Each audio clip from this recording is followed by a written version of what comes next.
সিলেটের ৭০টি ট্রাক জব্দ, ৩৫,০০০ ঘনফুট পাথর উদ্ধার। সিলেটের কোম্পানীগঞ্জের পর্যটক কেন্দ্র সাদা পাথরে অবৈধভাবে পাথর লুট ও পাচারের বিরুদ্ধে বুধবার রাত থেকে শুরু করে আজ বৃহস্পতিবার দুপুর পর্যন্ত বড় ধরনের অভিযান চালিয়েছে প্রশাসন। অভিযানে এখনো পর্যন্ত প্রায় ১৩০টি গাড়ি তল্লাশি করা হয়।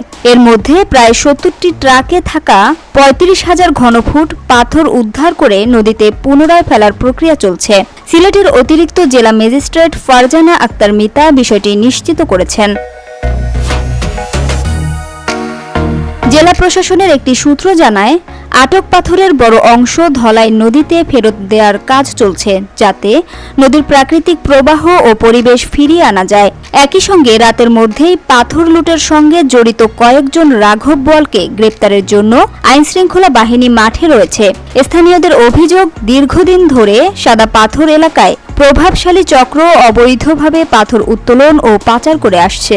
সম্প্রতি এই লুটপাটের মাত্রা এতটাই বেড়েছে যে ধলাই নদীর তীরবর্তী প্রাকৃতিক সৌন্দর্য ও জীববৈচিত্র্য মারাত্মকভাবে হুমকির মুখে পড়েছে।